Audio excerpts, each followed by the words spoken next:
Hello everyone, তো তোমরা সব কেমন আছো? আশা করি ভালো আছো।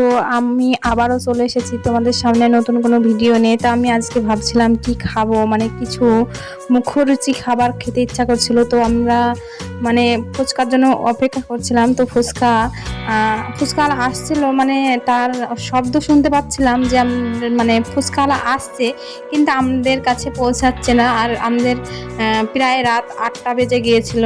তার জন্য ভাবলাম যে আর ওয়েট করা যাবে না, বাড়িতে যা আছে তাই দিয়ে বানানো হোক বা বানিয়ে খাই বলে লেগে পড়েছি। তো আমার ননদ আমাদেরকে ফুচকা বানিয়ে খাওয়াবে।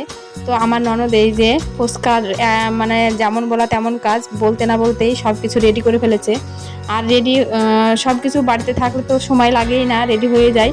তো দেখতেই পাচ্ছ শসা কুচি আর গাজর কুচি, পেঁয়াজ কুচি, আর হচ্ছে সাথে দেখো পাতিলেবুর রস দেওয়া হচ্ছে। আর তেঁতুল ছিল না বলে একটাই তেঁতুল ছিল, তার দিয়েই বানানো হচ্ছে। আর এই যে লেবু দিয়েই কাজ চালাতে হবে, কারণ যেহেতু এটা নেই, তেঁতুলটা নেই, তো এটা দিয়ে সামলাতে হবে। তো আর কি করি, যেমন কাজ যেমন বলা তেমন কাজ। এই যে তো আমাদের ফুচকা বানানোটাই হয়ে এসেছে। এই যে এদিক মানে এই সবগুলো আগে রেডি করা, আর তারপরে ফুচকা ভেজে অমনি শুরু করে দেবো খেতে।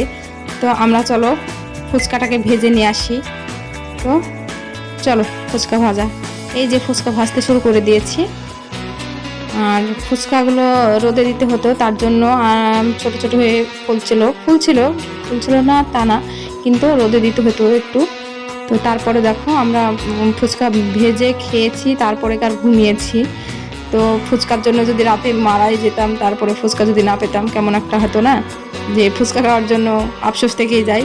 তো আমাদের বাড়িতে যখন সব কিছু ছিল, তো সব মানে রেডি করে রাত্রে বসে পড়েছিলাম সকলে মিলে বলতে আমরা 3জন খেয়েছিলাম, আমার ননদ আর আমার একটা নাতনি আর আমি। তো এই যে ফুচকা ভাজা হয়ে গিয়েছে, আর আমরা এবার খেতে শুরু করব। তো চলো খেতে শুরু করি।